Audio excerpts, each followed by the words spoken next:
नमस्कार दोस्तों, मैं हेमंत स्वागत करता हूं आप सबका अपने YouTube channel how to know में। तो आज की इस वीडियो में हम लोग बात करने वाले हैं दोस्तों श्रमिक कार्ड के बारे में। कैसे आप अपना घर बैठे श्रमिक कार्ड आसानी से मोबाइल के माध्यम से बना सकते हैं, उससे संबंधित यह वीडियो रहेगा दोस्तों। और वीडियो के अंत तक आप जान पाएंगे कैसे आप अपने घर बैठे अपना श्रमिक कार्ड को आसानी से बना सकते हैं। तो वीडियो के अंत तक जरूर बने रहिएगा दोस्तों। और वीडियो पर नए हैं तो कृपया चैनल सब्सक्राइब करिएगा, और वीडियो अच्छा लगे तो प्लीज़ लाइक कीजिएगा, शेयर कीजिएगा, कमेंट कीजिएगा। तो चलिए दोस्तों वीडियो की शुरुआत करते हैं और हम बात करते हैं श्रमिक कार्ड के बारे में।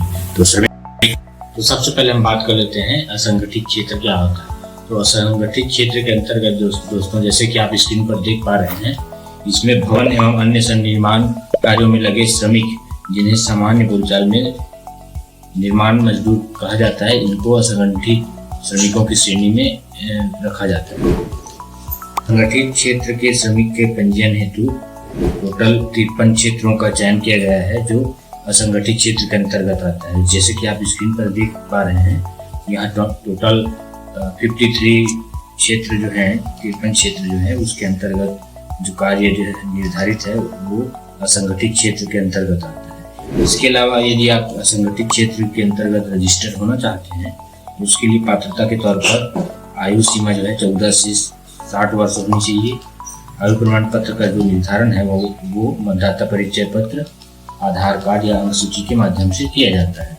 इसके अलावा असंगठित कर्मकार होने संबंधी स्व घोषणा पत्र स्वयं भरकर जमा करना पड़ता है। इसके साथ साथ जिसका कृषि मजदूरी जो है 2.5 एकड़ या उससे कम भूमि वाला हो, वह मजदूर जो है असंगठित क्षेत्र के अंतर्गत आएगा। इसके साथ ही 66,000 रुपये तक जिसकी वार्षिक आय हो या उससे कम हो, वो असंगठित क्षेत्र के अंतर्गत आता है।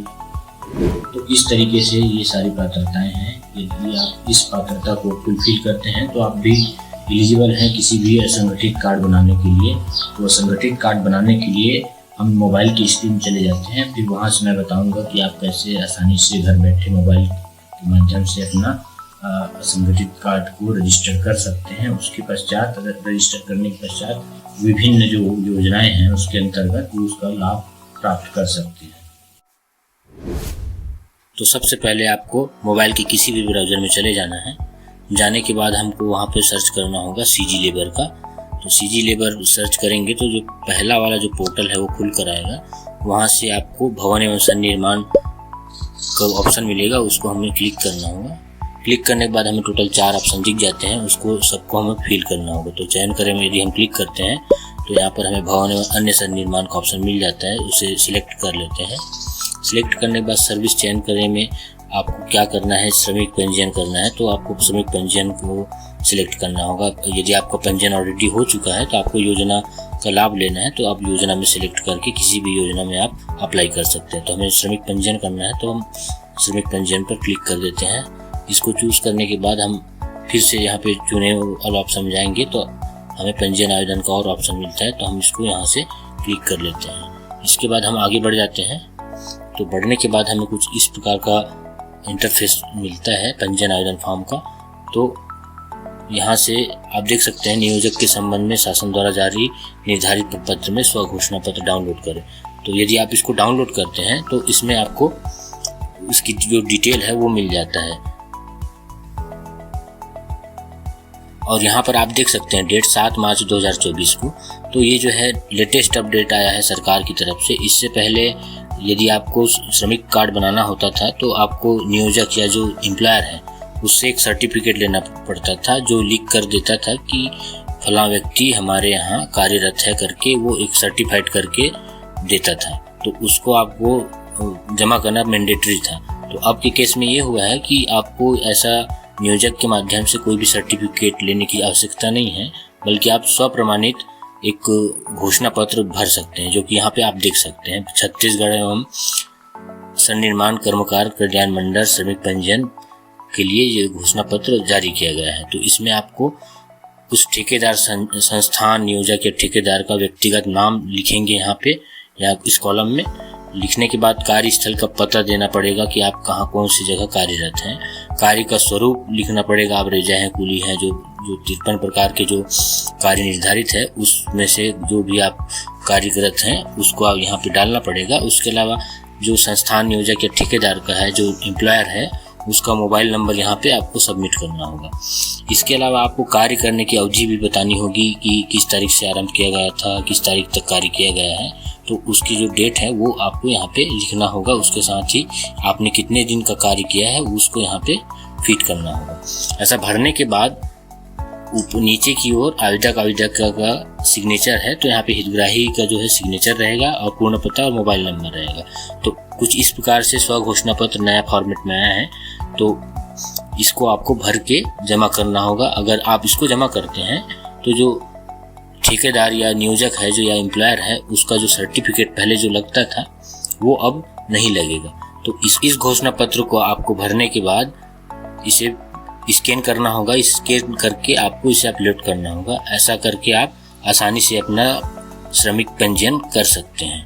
तो हम चले जाते हैं पोर्टल में फिर से और उसके बाद वहां से देखते हैं कि आगे अपने को क्या करना पड़ेगा। तो यहाँ पे आप जैसे नीचे जाएंगे प्रारूप 28 में, तो यहाँ पे आप देख सकते हैं क्या श्रमिक द्वारा प्रधानमंत्री जीवन ज्योति योजना के तहत आपके खाते से राशि अंतरित हुई है नहीं, उसकी जो जानकारी है हाँ या नहीं में देना है। तो यदि आपका जो राशि कटा हुआ है तो आपको हाँ करना पड़ेगा, अन्यथा नहीं करिएगा। इसके बाद आप सामान्य विवरण में आप देख सकते हैं कार्य की प्रकृति है।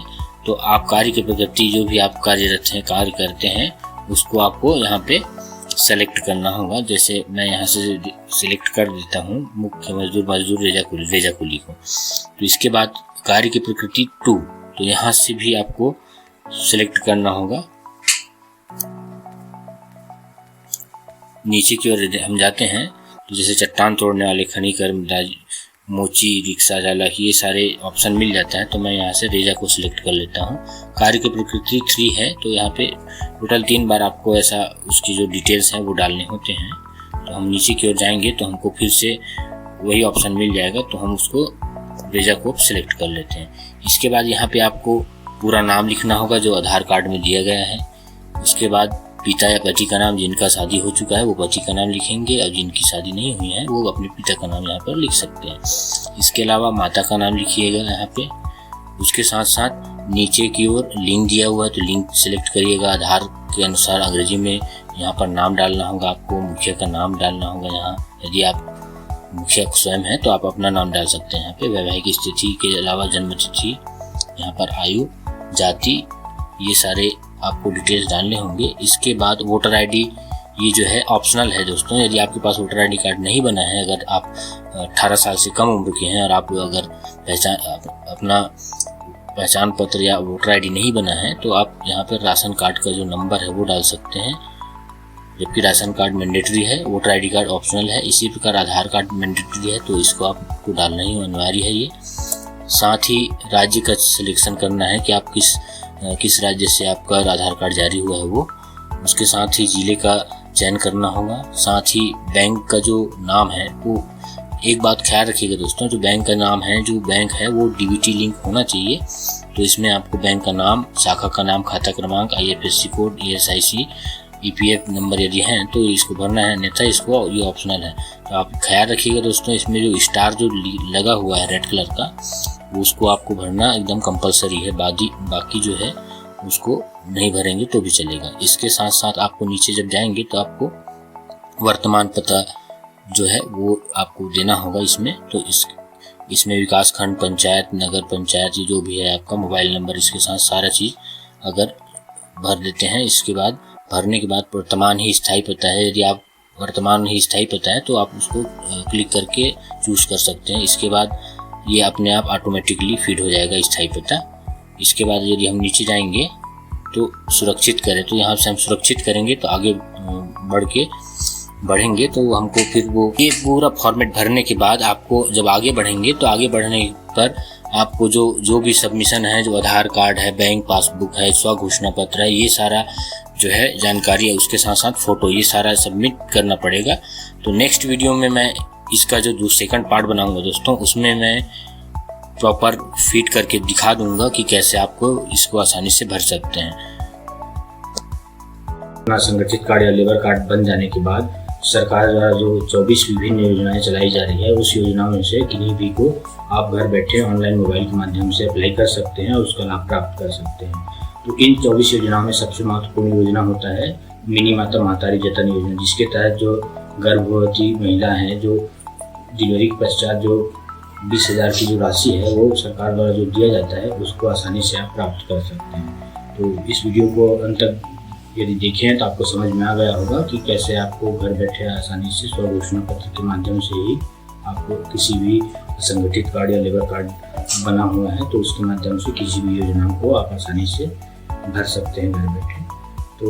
तो इसी प्रकार से वीडियो पाने के लिए हमारे चैनल को सब्सक्राइब कर दीजिए दोस्तों, और बेल आइकन को दबा कर रखिए, और वीडियो अच्छा लगे तो कृपया लाइक कीजिएगा। तब तक के लिए धन्यवाद दोस्तों, जय हिंद।